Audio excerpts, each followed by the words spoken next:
एक गांव में मछली बेचने वाली चुड़ैल का आतंक था। वो हर रात गांव में आती और एक टोकरी मछली लेकर आती और वो रात में चिल्लाती, मछली ले लो, ताज़ी ताज़ी मछली ले लो, रेहू कटला विकेट मछली ले लो। पर लोग डर से अपने दरवाजे नहीं खोलते। पर वो चुड़ैल ज़बरदस्ती लोगों को मछली बेचा करती थी। वो लोगों का दरवाज़ा खटखटाती और लोगों को बाहर बुलाती। जैसे ही वो लोग बाहर आते तो वो उन्हें मछली लेने के लिए बोलती। एक दिन वो किसी औरत का दरवाज़ा खटखटाती है और वो औरत बोलती है कि मुझे मछली नहीं चाहिए। तो चुड़ैल बोलती है कि तुम्हें लेना ही पड़ेगा वरना मैं तुम्हारी जान ले लूँगी। तभी वो बोलती है, अगर मैं मछली ले लूँगी तो तब मुझे तुम छोड़ दोगी और यहाँ से चली जाओगी। तो वो बोलती है, हाँ, तुम्हारा बिना जान लिए मैं यहाँ से चली जाऊँगी। तो वो औरत खुश होकर बोल देती है, ठीक है, मुझे एक मछली दे दो। और वो चुड़ैल उसे एक मछली दे देती है और बोलती है, इस मछली के बदले में मुझे पैसे नहीं चाहिए, तुम्हारी ककड़ी जैसे हाथ चाहिए।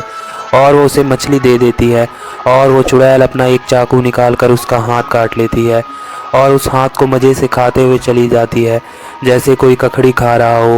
वो चुड़ैल वैसे ही करा करती, हर दिन गांव में आया करती और किसी के हाथ किसी के पैर काट के मछली के बदले लेकर चली जाती। सारे गांव वाले बहुत परेशान रहते हैं। वो आपस में बात कर रहे होते हैं और एक दिन काली माँ के मंदिर जाते हैं और वहाँ जाकर पूजा आराधना करते हैं। और वो वहाँ जाकर बताते हैं कि एक चुड़ैल है मछली बेचने वाली जो हम लोगों को परेशान करती है। तभी उस मंदिर से मूर्ति से आवाज़ आने लगती है और वो मूर्ति बोलती है कि तुम उस चुड़ैल को मेरे पास ले आओ, मैं उसका सर्वनाश कर दूंगी, बस तुम्हारा काम इतना है, उसे इस मंदिर तक लाना। तभी वो लोग काली माँ की जय करते हुए वो लोग घर चले जाते हैं और आपस में मिलकर प्लान बनाने लगते हैं। तभी वो लोग एक प्लान बनाते हैं और वो लोग बोलते हैं कि हम लोग एक पुतला खरीद के लाएंगे और उस पुतले में कुछ मशीन फिट कर देंगे और उसे रोबोट की तरह रिमोट से चलाएंगे। और वो चुड़ैल उस औरत के पास पुतले के पास आएगी तो वो उसे वहाँ तक लेकर चली जाएगी मंदिर तक। फिर उस चुड़ैल का सर्वनाश कर देंगी काली माँ।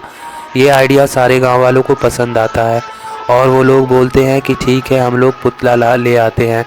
और वो लोग शहर से जाकर पुतला ले आते हैं और उस पुतले को औरत का कपड़ा पहना देते हैं और गांव वाले वहीं पास में जाकर छुप जाते हैं। वो लोग अच्छी जगह पे छुप जाते हैं ताकि चुड़ैल की नज़र में ना आए। और एक आदमी उस पुतले का रिमोट लिए हुआ रहता है और उसे कंट्रोल कर रहा होता है। तभी गांव में चुड़ैल आ जाती है और गांव वाले उस चुड़ैल को देख लेते हैं।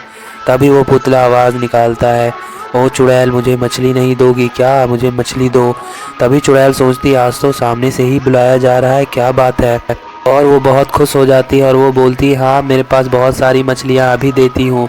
और वो उस औरत के पास आने लगती है। तभी वो औरत दौड़ती हुई वहाँ से भागने लगती है। वो चुड़ैल बोलती है, अरे भागी कहाँ जा रही हो, अभी तो तुमने मुझसे मछली मांगी थी, अब भाग कहाँ रही हो। तब वो औरत बोलती है कि मेरा घर थोड़ी दूर पर है, तुम जल्दी से मेरे पीछे पीछे आओ।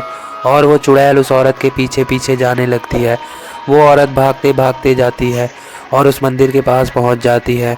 वो बोलती है, मेरा घर आ गया। तब चुड़ैल बोलती है, यहाँ तो कोई घर नहीं है, कहाँ पर है तुम्हारा घर। तभी चुड़ैल देखती है कि ये तो एक मंदिर है और उसके चारों तरफ आग जलना शुरू हो जाता है। और फिर वो औरत बोलती है, यही मेरा घर है, मेरा प्लान था तुम्हें इस मंदिर तक लाना, अब तुम्हें काली माँ सजा देंगी। तो वो चुड़ैल बोलती हो, तो ये तुम लोगों ने मेरे साथ धोखा किया है, ये तुम सब लोगों का प्लान था। और वो बोलती है कि मुझे कौन मारेगा। तभी अंदर मूर्ति से आवाज़ आने लगती है कि अब तेरा सर्वनाश होगा चुड़ैल, तूने बहुत बेकसूर लोगों को मारा है और ज़बरदस्ती मछली दे देकर तूने उन लोगों का हाथ पैर काट लिए हैं, किसी किन्ने को अभी तो तूने जान भी ले ली है, अब तेरा टाइम ख़त्म हो गया। तो वो चुड़ैल माफ़ी मांगने लगती है। वो बोलती है, मुझे माफ़ कर दो, अब मैं कभी इस गाँव में मछली नहीं बेचूँगी। पर देवी माँ बोलती है कि नहीं, अब तेरा सर्वनाश होगा। और वो आग की लपटें बहुत तेज़ होने लगती हैं जिसमें चुड़ैल और उसकी मछली जलकर राख हो जाती है। ये गांव वाले देखकर बहुत खुश हो जाते हैं क्योंकि उन्हें अब चुड़ैल से राहत मिल जाती है।